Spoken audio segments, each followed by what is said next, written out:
Hello everyone, आप सबका फिर से स्वागत है हमारे यूट्यूब चैनल इको लर्नर्स पे। आज हम लोग बात करने वाले हैं extension and contraction in demand की और increase and decrease in demand की।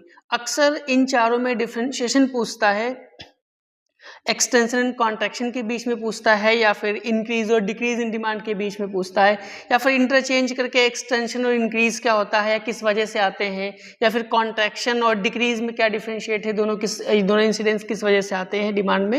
ये सारी चीज़ें हम लोग देखने वाले हैं, तो चलिए डिटेल में डिस्कस करते हैं।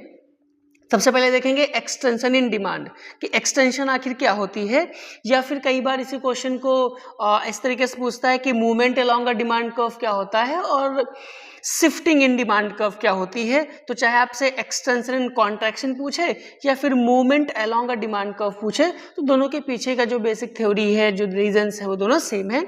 तो हम लोग पहले क्या करने वाले हैं, एक्सटेंशन इन डिमांड की। वैसे जनरल हमें पता है कि एक्सटेंशन का मतलब क्या होता है, एक्सपेंशन होना, या ऐसा कह सकते हैं इंक्रीज होना, है ना। और एक्सटेंशन का मतलब ही इंक्रीज होता है, और इंक्रीज इन डिमांड हमें पढ़ना ही पढ़ना है। बट इकोनॉमिक्स में इन दोनों के पीछे के जो रीजंस होते हैं वो थोड़ा सा चेंज होते हैं, इसीलिए हमें एक्सटेंशन अलग पढ़ना है और इंक्रीज हमें अलग पढ़ना है। तो देखते हैं एक्सटेंशन इन डिमांड और movement along the demand curve.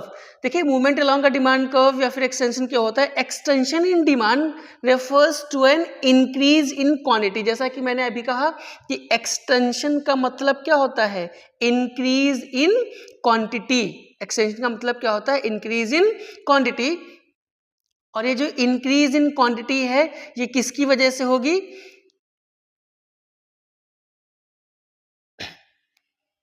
है ना। Extension in demand refers to an increase, किसकी वजह से, in quantity demanded due to fall in the price of the commodity. Means यहाँ पे क्या था, हमारा एक्सटेंशन था, तो हमें ये तो पता है कि एक्सटेंशन है, तो एक्सटेंशन का मतलब है क्या होगा, राइज इन क्वांटिटी होगी। क्या होगी, राइज इन क्वांटिटी डिमांड होगी। क्वांटिटी डिमांड राइज करेगी, बढ़ेगी। बट ये जो क्वांटिटी डिमांड राइज करेगी, बढ़ेगी, किसकी वजह से बढ़ेगी, ये बढ़ेगी किसकी वजह से, due to a fall in the price of the commodity. जब उस कमोडिटी के प्राइस में, उस कमोडिटी के प्राइस में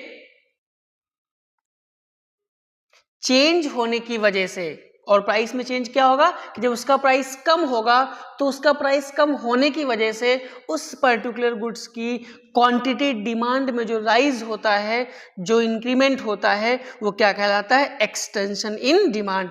while other factors remain constant, जबकि बाकी के जो फैक्टर्स होते हैं, बाकी के फैक्टर्स कौन से, उसका अपना खुद का प्राइस छोड़ के बाकी के जो फ्री फैक्टर्स बचे, वो चाहे प्राइस ऑफ रिलेटेड गुड्स हो, चाहे तो कंज्यूमर की इनकम हो, चाहे तो टेस्ट, प्रेफरेंस और फैशन हो, बाकी के सारे फैक्टर्स क्या रहेंगे, कांस्टेंट रहेंगे। तो जो ऐसा राइज होता है, ऐसा जो चेंजेस होता है प्राइस में, वो क्या कहलाता है, एक्सटेंशन इन डिमांड कहलाता है।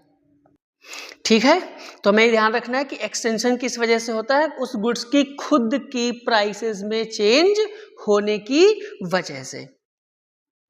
नेक्स्ट देखते हैं,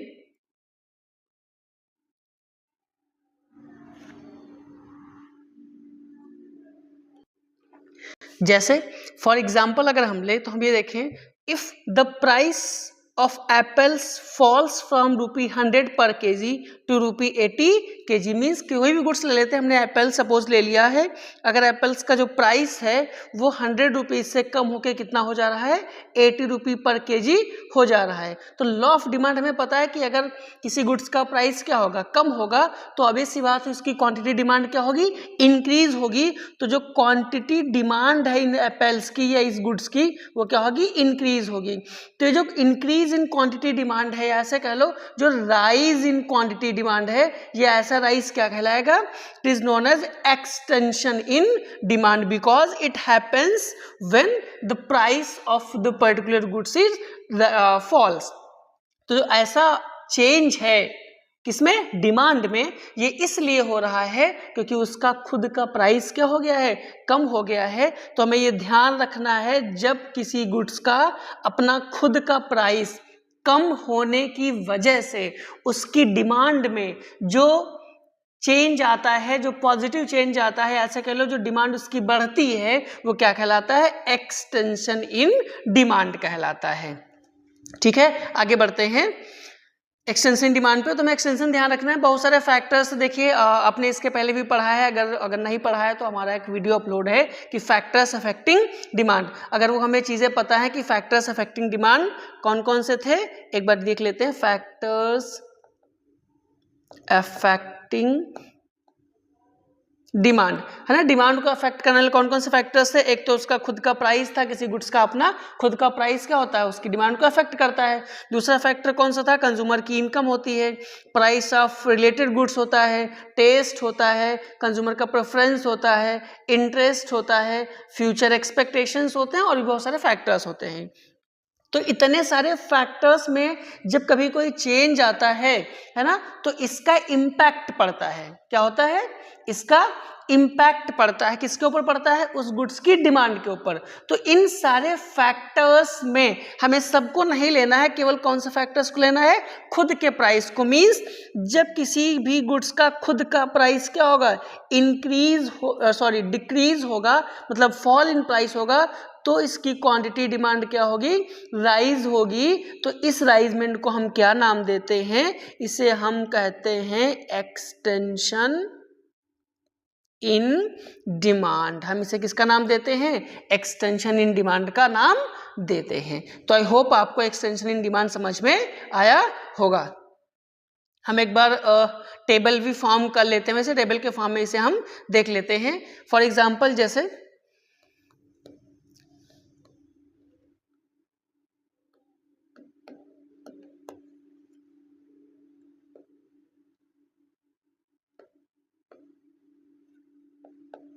हमने प्राइस लिया है किसी भी गुड्स का, हमने प्राइस पर केजी में मेंशन किया है और डिमांड उसकी केजी में किया है। जैसे किसी गुड्स का प्राइस 100 रुपीज़ पर केजी था, तो इसकी जो डिमांड थी वो कितनी थी? 50 केजी थी। बट जैसे ही इसका प्राइस कम होकर 100 से कितना हो गया? 80 हो गया, तो इसकी डिमांड क्या होगी? बढ़ जाएगी। मान ली इसकी डिमांड 50 से इंक्रीज होकर कितना हो गया? 60 हो गई। देखो डिमांड राइज हो रही है ना, इसे ही हम नाम देते हैं किसका? Extension in demand. इसे हम क्या कहेंगे? एक्सटेंशन इन डिमांड कहेंगे। देखते हैं नेक्स्ट, कॉन्ट्रैक्शन इन डिमांड क्या होता है? कॉन्ट्रैक्शन एक्सटेंशन का जस्ट अपोजिट होता है ना। इसमें भी क्या दिखेगा हमें? Movement along a demand. कब दिखेगा? अभी हम लोग मूवमेंट का भी ग्राफ अलग से कर लेंगे, पढ़ लेंगे मूवमेंट। देखो कॉन्ट्रैक्शन क्या होता है? Contraction in demand means a fall in quantity. Contraction का मतलब ही होता है क्या होना? Fall in quantity. क्या होता है कॉन्ट्रैक्शन का मतलब? Fall in quantity. मीन्स किसी गुड्स की जब क्वांटिटी क्या हो जाए? कम हो जाए। क्या हो जाए? क्वांटिटी उसकी कम हो जाए, उसमें कोई चेंजेस आए, किसकी वजह से? Due to rise in price. अब अगर क्वांटिटी फॉल्स होगी, क्वांटिटी कम होगी, तो किसकी वजह से कम होगी? क्योंकि उसका प्राइस क्या हो गया? इंक्रीज होगा। When all other factors are unchange और रिमेन कांस्टेंट। जब बाकी के हम सारे फैक्टर्स क्या रखें? कांस्टेंट रखें। और बाकी के सारे फैक्टर्स कांस्टेंट रखने के बाद अगर किसी गुड्स का खुद का प्राइस इंक्रीज होता है, तो उसके खुद के प्राइस में इंक्रीज होने की वजह से जो उसकी डिमांड में कमी आती है, वही कमी क्या कहलाती है? वो कहलाती है कॉन्ट्रैक्शन इन डिमांड। की कॉन्ट्रैक्शन का मतलब ही होता है कमी होना या घट जाना। अब ये कमी किसकी वजह से होगी? जैसे एक्सपेंशन या एक्सटेंशन में था कि प्राइस कम हो रहा था तो उसकी डिमांड बढ़ रही थी। कॉन्ट्रैक्शन में क्या हो जाएगा? उसका जस्ट अपोजिट, कि प्राइस क्या होगा? जब बढ़ेगा तो उसकी डिमांड कम होगी। उसे ही हम नाम देते हैं किसका? कॉन्ट्रैक्शन इन डिमांड का। तो जो भी हम लोगों ने टेबल बनाई थी पीछे, उसके जस्ट अपोजिट टेबल हम लोग कर लेंगे। Examples, if petrol prices rises people reduce usages. जैसे किसी भी गुड्स का अगर प्राइस राइज होगा, ऑब्वियस सी बात है, लॉ ऑफ डिमांड काम करेगा। अगर प्राइस इंक्रीज होगा तो उसका जो कंजप्शन है, उसकी जो डिमांड है, वो ऑटोमेटिक क्या हो जाएगी? कम हो जाएगी, जिसे ही हम क्या कहेंगे? कॉन्ट्रैक्शन इन डिमांड कहेंगे। फॉर एग्जाम्पल जैसे भी जो हमने गुड्स लिया था, प्राइस एंड क्वांटिटी डिमांड। फिर से प्राइस हम ले रहे हैं पर केजी के हिसाब से, और क्वांटिटी डिमांड भी हम कहाँ मेंशन करेंगे? केजी में। अगर किसी गुड्स का मान लिया हमने प्राइस कितना था? 80 था, 80 पे उसकी डिमांड कितनी थी, 60 kg की डिमांड थी। तो जैसे इसका प्राइस 80 से राइज होके कितना होगा, 100 होगा। जैसे प्राइस बढ़ेगा उसकी डिमांड क्या होगी, कम हो जाएगी। मान लिया हमने डिमांड 50 से डिक्रीज होके कितना हो गया, 60 हो गया। तो अब देखो जैसे ही प्राइस राइज हो रहा है ना, डिमांड इसकी क्या हो रही, क्वांटिटी डिमांड कम हो जा रही है ना। इसी क्वांटिटी डिमांड में कमी को हम क्या नाम देते हैं, इसे हम नाम देते हैं कॉन्ट्रैक्शन इन डिमांड। इसे हम क्या नाम देते हैं, कॉन्ट्रैक्शन इन डिमांड। और ये कॉन्ट्रैक्शन किसकी वजह से हो रहा है, ये केवल और केवल उसके खुद के प्राइस में चेंज होने की वजह से हो रहा है। तो आई होप आपको एक्सटेंशन एंड कॉन्ट्रैक्शन अच्छे से समझ में आया होगा। आगे देखते हैं, इस एक्सटेंशन एंड कॉन्ट्रैक्शन को ना हम लोग एक बार ग्राफ के फॉर्म में भी समझ लेते हैं। जैसे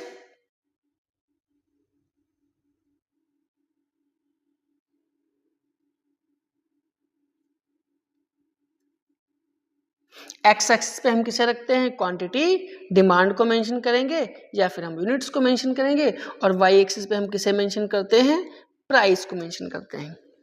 जो अभी हम लोगों ने एग्जांपल लिया कि जब प्राइस कितना था, जब प्राइस 80 था, पहले एक्सटेंशन देख लेते हैं। जब प्राइस 80 था तो उसकी डिमांड कितनी हमने सपोज रखी थी, 50। और जैसे प्राइस हमने 80 से इंक्रीज करके 100 किया था तो उसकी डिमांड हमने कितनी कर दिया था, 60 कर दिया था।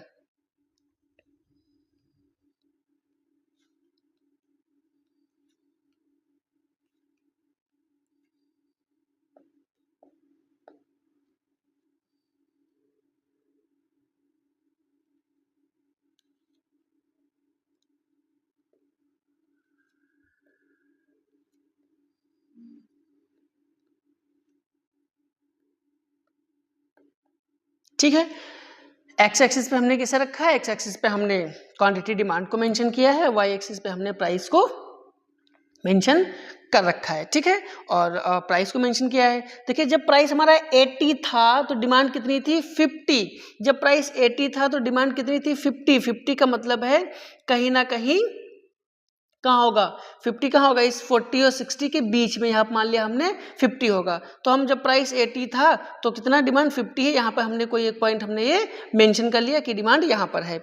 जैसे प्राइस इंक्रीज होकर 100 आया तो डिमांड कितनी होगी, 60। जैसे प्राइस अब 80 से यहाँ से इंक्रीज होकर 100 पे जाएगा तो सॉरी प्राइस यहाँ पे इंक्रीज हुआ है ना 80 से 100, तो डिमांड 50 से डिक्रीज होगी, हमने मान लिया कितना 40। तो जैसे प्राइस 80 से 100 होगी डिमांड कितनी हो जाएगी 40। मतलब पहले हमने कहीं एक पॉइंट यहाँ रखा था, अब इस 100 प्राइस पे हमने कहाँ पॉइंट कहाँ रखेंगे, हम कहीं 40 के एक सामने रखेंगे। तो देखो पहले डिमांड तो यहाँ पे थी, अब कहाँ पर हो गई, इन दोनों पॉइंट्स को मिला लो अगर तो ये क्या बन जाएगी, पहले हम यहाँ पर थे और अब की बार हम यहाँ पर मूव कर गए। मीन्स हम इस ए पॉइंट से हम किस पॉइंट पे आ गए, हम इस बी पॉइंट पर आ गए। मतलब ये क्या हो गया हमारे लिए, ये होगा एक्सटेंशन। ये क्या होगा, ये कहलाएगा extension in demand. For example फिर से हम इसी में मान लें कि प्राइस हमारा 100 से फिर से कम हो जाए, प्राइस 100 से हमारा कितना हो जाए, सीधे 60 हो जाए, 60 हो जाए। तो जैसे प्राइस 60 होगा डिमांड बढ़ेगी। हमने मान लिया डिमांड कितनी हो जा रही है, 80 हो जा रही है। इस बार इधर क्वांटिटी डिमांड हमने मेंशन किया है, ये प्राइस मेंशन किया है। तो जैसे ही प्राइस 60 हुआ, 60 का मतलब प्राइस कहीं यहाँ पर आया, जैसे ही 60 के रेंज में आया तो डिमांड 80 हो गई। मतलब 60 और 80 के सामने हमने कहीं पर एक पॉइंट ये रख लिया। तो जब हम अब इन दोनों पॉइंट्स को मिलाएंगे ए बी और सी पॉइंट्स के बीच में, तो हम ए से सी पे आएंगे तो डिमांड क्या हुई है, इंक्रीज हुई है। तो ये क्या कहलाएगा, ये अच्छा सॉरी ये डिमांड हमारी इंक्रीज हुई है तो ये कहलाएगा एक्सटेंशन। सॉरी वो पहले जो लिखा था एक्चुअली वो एक्सटेंशन नहीं था, वो क्या था, वो कॉन्ट्रैक्शन था। उसको सही कर लेना क्योंकि डिमांड उसमें कम हुई थी। ठीक है, ये क्या था, एक कॉन्ट्रैक्शन था।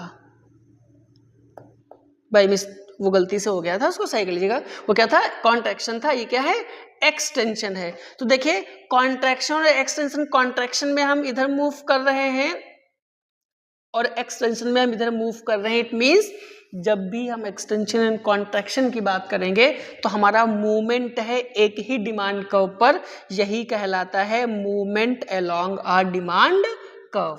तो जब आपसे movement along a demand curve पूछे तो भी हमें एक्सपेंशन और कॉन्ट्रैक्शन ही पढ़ना है, वही चीज़ें हमें एक्सप्लेन करनी होती बट एक ही डिमांड कर्व पे।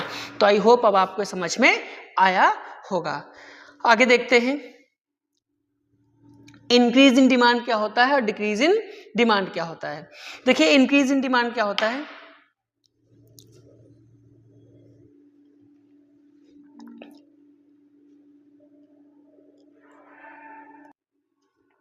ठीक है। अब हम लोग देखते हैं इंक्रीज इन डिमांड क्या होता है, शिफ्ट ऑफ डिमांड कर्व क्या होता है।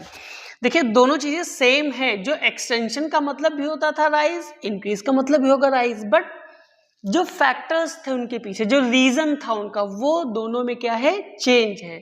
जब हम लोगों ने एक्सटेंशन एंड कॉन्ट्रैक्शन अभी पढ़ा तो उन दोनों के पीछे जो रीजन था वो क्या था, उस गुड्स का अपना खुद का प्राइस था, है ना।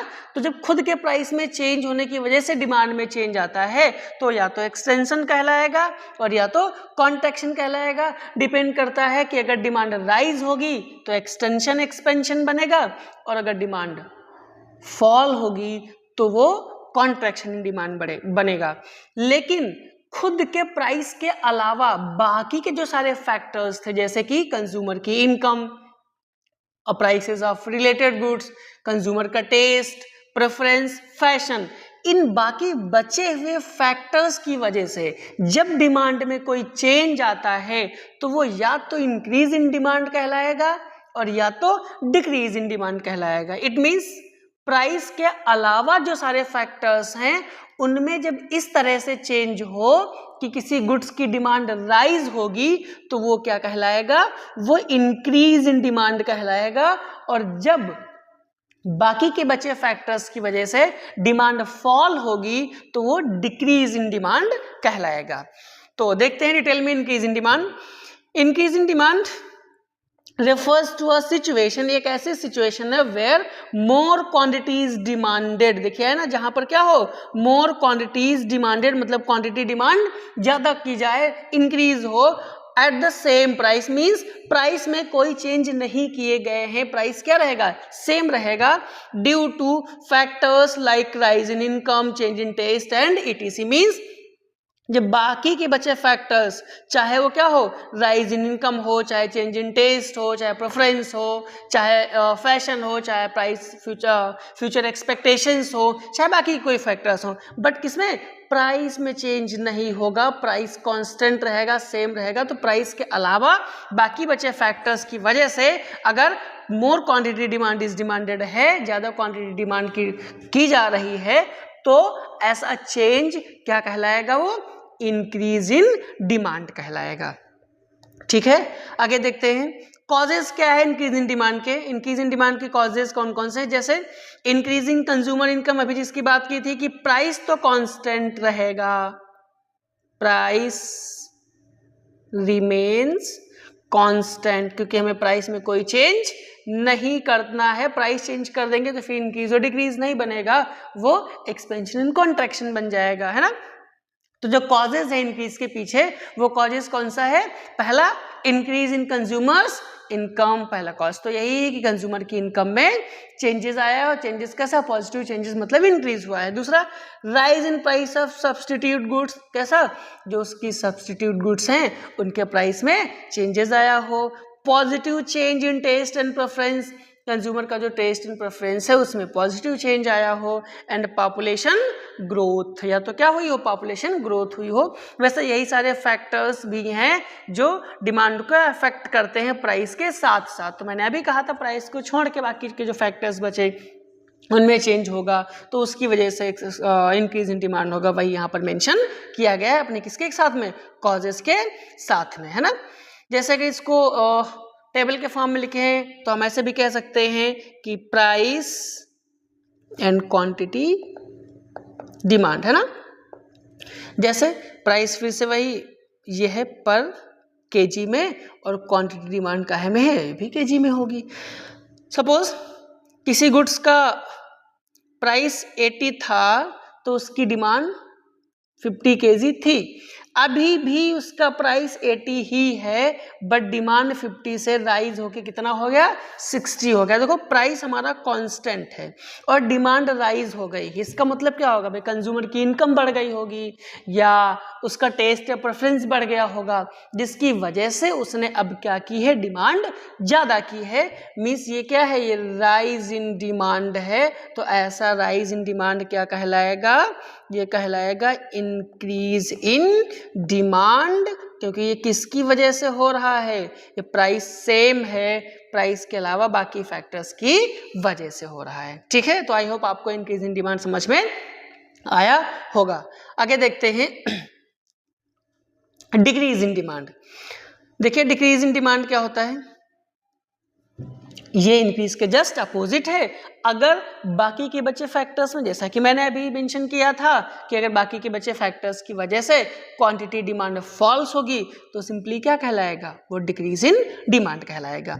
Decrease in demand occurs when less quantity is demanded. ये कब दिखाई देगा, जब लेस क्वांटिटी डिमांडेड हो, मतलब क्वांटिटी डिमांड क्या हो जाए, जब कम हो जाए एट द सेम प्राइस। किसके ऊपर, जब प्राइस सेम हो, मतलब प्राइस में कोई चेंज ना किए गए हो, बाकी के बचे फैक्टर्स की वजह से ही क्या हुई हो, डिमांड डिक्रीज हो गया, डिमांड में फॉल्स हुआ हो, तो उसे हम क्या नाम देंगे, डिक्रीज इन डिमांड। आगे मेंशन भी है, due to factors like fall in income, change in taste, ETC, इन सारे फैक्टर्स की वजह से अगर डिमांड फॉल होगी तो बहुत सिंपली क्या कहलाएगा, डिक्रीज इन डिमांड कहलाएगा। जो प्रीवियस एग्जाम्पल था उसी को हम फिर से लिख सकते हैं, है ना। जैसे हम ये कह सकते हैं कि अगर किसी गुड्स का प्राइस कितना था, 80 था, 80 रुपीज़ के प्राइस पर उसकी डिमांड कितनी थी, 50 kg थी। अब भी प्राइस उसका 80 ही है, बट डिमांड उसकी 40 से फॉल्स होके कितना, 40 kg अगर हो जा रही है, तो देखो प्राइस क्या है, प्राइस तो कांस्टेंट है, बट डिमांड में फॉल्स हो गया, तो इसे ही नाम देंगे हम काहे का, सॉरी इसे नाम काहे का दो देंगे हम, डिक्रीज इन डिमांड का नाम देंगे। किसका नाम देंगे, इसे हम डिक्रीज इन डिमांड का नाम देते हैं। Causes in decrease in demand देखते हैं। सेम वही फैक्टर होंगे जो इंक्रीज में थे, वहां पर सारे फैक्टर्स राइज हो रहे थे, यहाँ पे सारे फैक्टर्स में फॉल आएगा, डिक्रीज होंगे सारे फैक्टर्स। जैसे fall in consumer income, consumer की इनकम कम हो जाएगी तो उसकी डिमांड कम हो जाएगी। Fall in price of substitute goods, जब सब्सटीट्यूट गुड्स के प्राइसेस क्या होंगे, कम हो जाएंगे तो उसकी डिमांड कम हो जाएगी। नेगेटिव चेंज इन प्रेफरेंस, जब कंज्यूमर का नेगेटिव चेंज हो, किसमें, प्रेफरेंस में, मतलब कंज्यूमर किसी गुड्स को ज़्यादा प्रेफर ना करता हो, उसकी प्रेफरेंस कम हो गई हो।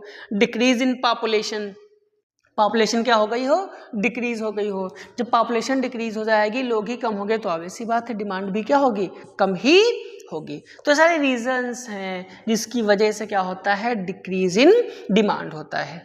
तो आई होप आपको increase in demand and decrease in demand का कॉन्सेप्ट समझ में आया होगा।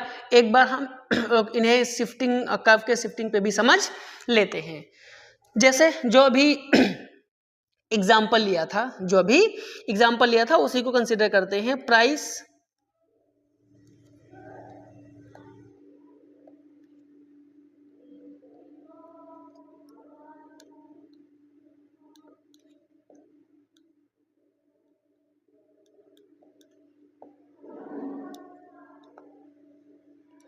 प्राइस हमने पर केजी मेंशन किया है, क्वांटिटी डिमांड भी केजी में मेंशन है।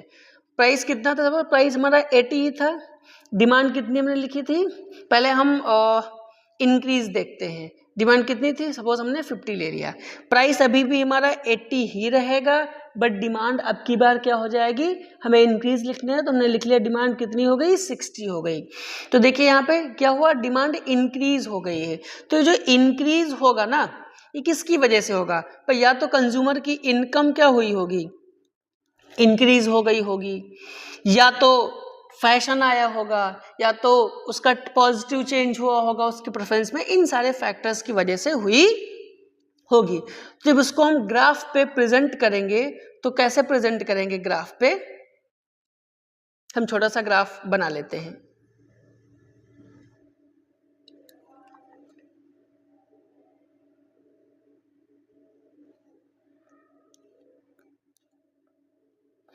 एक्स एक्सिस पे क्वांटिटी डिमांड, वाई एक्सिस पे प्राइस। प्राइस फिक्स कर लिया था हमने, सपोज कितना था 80 था।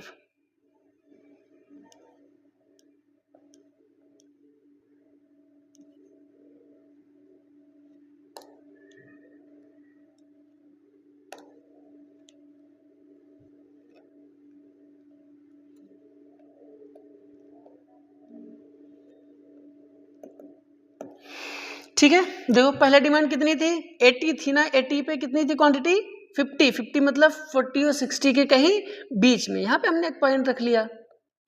तो एक डिमांड कर्व हमारा ये बना, एक हमारा ये डिमांड कर्व बन गया।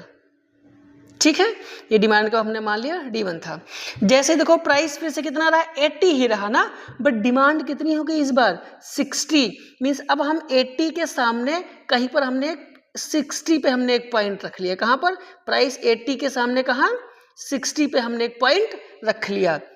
जब 60 पे एक पॉइंट रखेंगे तो हम नया डिमांड कर्व यहां से ये फॉर्म करेंगे, है ना। ये डिमांड कर्व कौन सा होगा D2, हमने मान लिया डिमांड कर्व D2 हो गया। तो देखिए जब हम प्राइस कांस्टेंट रखते हैं, मतलब बाकी के फैक्टर्स में चेंज करते हैं, तो डिमांड कर्व पहले तो D1 था, अब कितना हो गया D2 हो गया, मतलब डिमांड कर्व शिफ्ट हो गया। इसे ही हम नाम देते हैं क्या, शिफ्टिंग इन डिमांड कर्व। और इसे क्या कहेंगे हम, राइज या फिर इंक्रीज इन डिमांड भी इसे हम कहते हैं। तो ये क्या है, जब भी इंक्रीज इन डिमांड होगा तो क्या आएगा, वो शिफ्टिंग इन डिमांड कर्व को भी रिप्रेजेंट करेगा। और देखो शिफ्टिंग कैसी हुई है, हम जीरो से दूर जा रहे हैं, राइट हैंड जा रहे हैं ना, तो जब इंक्रीज इन डिमांड हो रहा है तो जो डिमांड कर्व है ये किधर शिफ्ट हो रहा है, राइट वर्ड शिफ्ट हो रहा है। कैसे शिफ्ट हो रहा है, राइट वर्ड शिफ्ट हो रहा है। ठीक है, तो जब जब राइज इन डिमांड होगा तो डिमांड कर्व क्या होगा, शिफ्ट होगा, किस ओर, राइट वर्ड शिफ्ट होगा। इसके जस्ट अपोजिट अगर सिचुएशन होती, कैसी होती, इसके जस्ट अगर अपोजिट सिचुएशन होती, हम इसी कर्व पर वैसे उसे मेंशन कर दे रहे हैं, अलग से बनाने की जरूरत नहीं है कोई, है ना। अगर प्राइस कांस्टेंट रहता और डिमांड कम हो जाती तो डिमांड कर्व किधर शिफ्ट होता, कहीं सेम प्राइस पे कहीं इधर शिफ्ट होगा, है ना। मींस जब क्या हो, जब डिमांड कम हो जाए, मतलब जब डिक्रीज इन डिमांड हो तो डिमांड कर्व किधर शिफ्ट होगा, लेफ्ट वर्ड शिफ्टिंग होगी। डिमांड कर्व की किधर शिफ्टिंग होगी, लेफ्ट वर्ड शिफ्टिंग होगी। और नया डिमांड कर्व हमारे पास कौन सा बनेगा, D3। तो देखिए जब जब इंक्रीज एंड डिक्रीज का केस आता है, जब उसको ग्राफिकली हम प्रेजेंट करते हैं तो बहुत सिंपली वो क्या कहलाता है, शिफ्टिंग ऑफ डिमांड कर्व भी कहलाता है। तो आई होप आपको contraction in demand, extension in demand, increase in demand and decrease in demand का कॉन्सेप्ट समझ में आया होगा। जब भी ये कॉन्सेप्ट पूछे तो उसके साथ साथ आपको movement along a demand curve and shifting in demand curve भी ध्यान रखना है, क्योंकि दोनों के जो ग्राफ है वो एक्सटेंशन, कॉन्ट्रैक्शन, इंक्रीज और डिक्रीज की वजह से ही होते हैं, उसी को हम मेंशन करते हैं। देखते हैं आगे एक बार समराइज फॉर्म में। समराइज फॉर्म में हम बहुत सिंपली ये कह सकते हैं कि जब कभी किसी गुड्स के अपने खुद के प्राइस में इंक्रीज होने की वजह से क्वांटिटी डिमांड क्या हो, कम हो जाए, फॉल हो, है ना, तो इसे आप क्या कहोगे, इसे आप कॉन्ट्रैक्शन कहोगे। क्या कहोगे, कॉन्ट्रैक्शन इन डिमांड कर्व कहोगे। ठीक है, और जब खुद के प्राइस में फॉल्स होने की वजह से इसकी क्वांटिटी डिमांड राइज हो जाए तो उसे आप क्या कहोगे, एक्सटेंशन कहोगे। क्या कहोगे, इसे आप एक्सटेंशन कहोगे। और इन्हीं दोनों को जब हम कर्व पे रिप्रेजेंट करते हैं तो ये बहुत सिंपली क्या कहलाता है, ये कहलाता है movement along a demand curve. ठीक है, क्या कहलाएगा, movement along a demand curve कहलाता है। बट जब खुद के प्राइस के अलावा, है ना, जब क्या हो, खुद के प्राइस के अलावा बाकी के बचे फैक्टर्स की वजह से होगा, है ना, अदर देन प्राइस।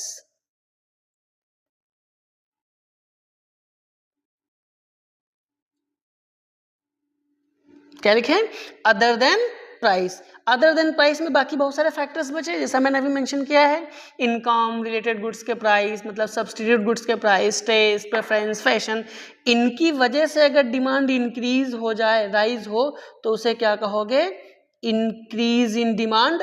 और अगर क्वांटिटी डिमांड या फॉल हो तो उसे आप क्या नाम दोगे? डिक्रीज इन डिमांड का नाम दोगे। तो एक समराइज फॉर्म यहाँ पे लिखा हुआ है, इससे भी आप आसानी से बहुत समझ सकते हैं। तो आई होप अब आपको जरूर increase in demand, decrease in demand और ये सारी चीजें फुल्ली समझ में आई होंगी। ठीक है, आगे देखते हैं। कंपेटिटिव टेबल एक है डिमांड चेंजेस की। देखिए जब हम क्या पढ़ रहे हैं, एक्सटेंशन इन डिमांड। किसे? Extension in demand. तो एक्सटेंशन में क्या होता है? प्राइस फॉल्स होता है। क्या होगा? प्राइस फॉल्स होगा और क्वांटिटी क्या होगी? इंक्रीज होगी और मूवमेंट होगा डिमांड कर्व पे, और कर्व कैसा होगा? डाउनवर्ड होगा। जब कॉन्ट्रैक्शन होता है तो कॉन्ट्रैक्शन किस वजह से होता है? क्योंकि प्राइस राइज होते हैं। और इसमें क्या होता है? क्वांटिटी डिक्रीज होती है और डिमांड कर्व पे मूवमेंट होगा, क्योंकि मैंने कहा था ना कॉन्ट्रैक्शन और एक्सपेंशन की वजह से क्या आता है? मूवमेंट आता है। तो देखिए दोनों में मूवमेंट आया है और ये अपवर्ड अलोंग डिमांड कर्व होगा।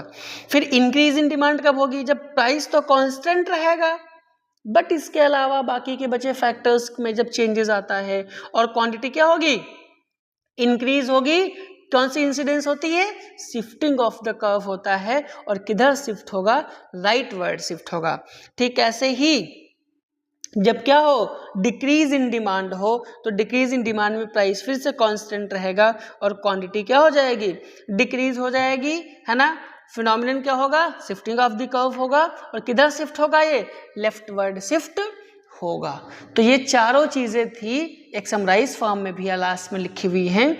अब ये कॉन्सेप्ट खत्म होता है। आई होप आपको ये चारों चीजें समझ में आई होंगी। अगर आपको चारों चीजें समझ में आई हैं तो आप चैनल को सब्सक्राइब और वीडियो को लाइक कर सकते हैं। Thank you.